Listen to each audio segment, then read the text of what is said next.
retailer Bed Bath & Beyond maybe beyond saving. Q3 holiday numbers coming in worse than expected. Net sales crashing 33% from a year ago, while adjusted operating loss totaled $225 million. And that's not all. The company on track to close 150 stores, also laying off more employees. Some of those cost-cutting measures, one of the reasons why we're looking at gains today as we try to make sense of what this meme trade has really become. When you take a look at Bed Bath & Beyond, shares up about 25% today, just above $2 a share. For more on this, we want to bring in Jerry Storch. He's the CEO of Storch Advisors, also the former CEO of Toys R Us in Hudson's Bay. Jerry, it's great to see a lot to talk about when we're talking about Bed Bath & Beyond. Certainly a very dire report here from the company. It seems like they have run out of options. They're running out of options. From your perspective, though, how bad is it?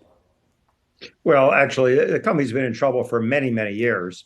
And there was some distraction from the whole meme craze and, the investments by Ryan Cohen, et cetera. But, essentially, they've lost their way for a very long time, didn't do what they had to do. And then they made it even worse with a strategic error of trying to go more towards private label, which is exactly the opposite of what they should have been doing. By the time they fired their CEO, early summer last year, it was probably already too late. And they've made some good strategic decisions since then, but it's probably too far gone and has lacked the sense of urgency around fixing the business for many years now.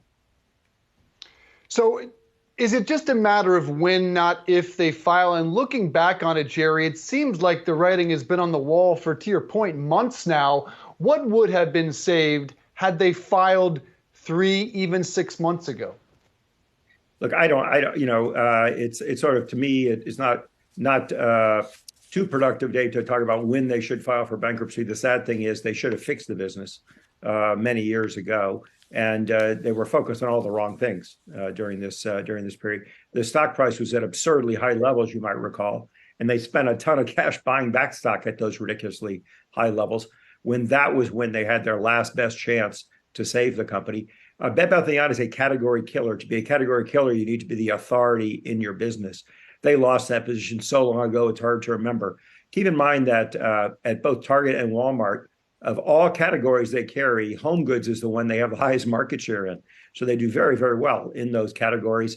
And over the last, I'd say 5 to 10 years, Bed Bath & Beyond lost its position as the place you had to go to find the best brands or the best products or the most complete assortment in the home space. And then for the last several years, they've sort of been monkeying around with dumping the brands and carrying own label, trying to be sort of an inferior version of Target, if you will. And when you walk in the stores, I know I went in, did some store checks last spring and wrote about the most damning material I've ever written to some of my investment friends, saying this thing is beyond saving. It's terrible.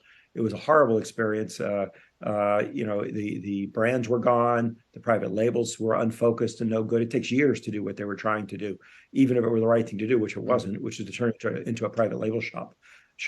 And the service was terrible. As they go through these rounds of cost reduction, all you do is cause a downward spiral, right? Because you go in the stores and they're even worse because there's no one to help you anymore. So you've lost the service element that an authority in the space needs to have. I mean, they did basically everything wrong you could do.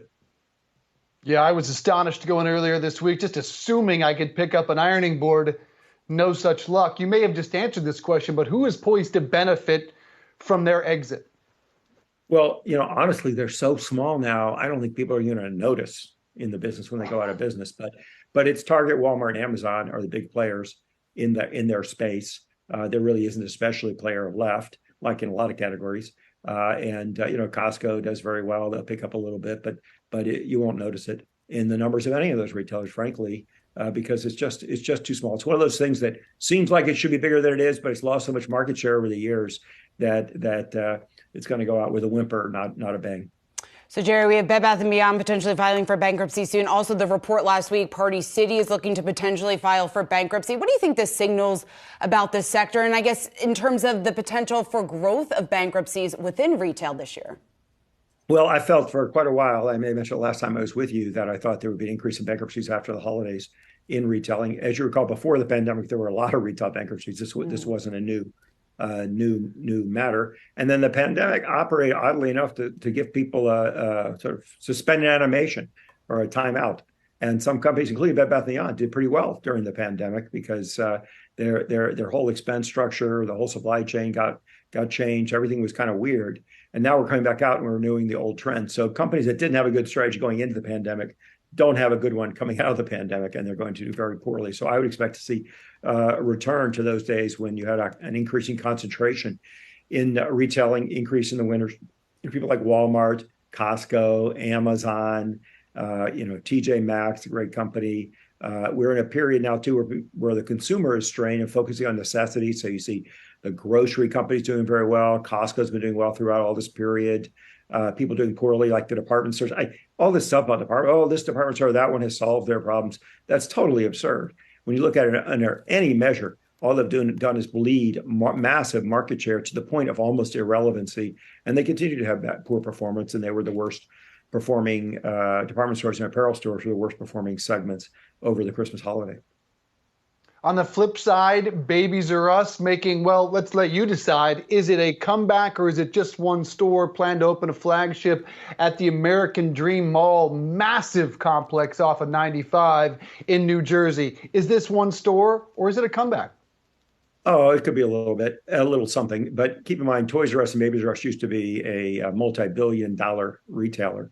And then you have a company, nice people, who bought the license rights to the name, basically, and are licensing it to other people to open up stores or open up, for example, Toys R Us stores inside of Macy's. And it has nothing to do with the former company except for the name. I wish them well. I hope they succeed. But it's very unlikely that they're going to build much of a business. If you were going to build one, you wouldn't start with a store at a mall that's itself struggling. And there are many questions about the future of that mall, as you well know, where they thought, well, retailing is all about entertainment, so we'll make it an amusement park. Well, then it's an amusement park, not a retail location. And there are a few good stores in there. Most of them paid to stay in business by the developer, who themselves is trying to keep that mall open. So I don't think that means much of anything other than there was enough money to open a store. Yeah, largely viewed as a water park at this point. Jerry Storch, good to see you, sir. Thanks for coming on.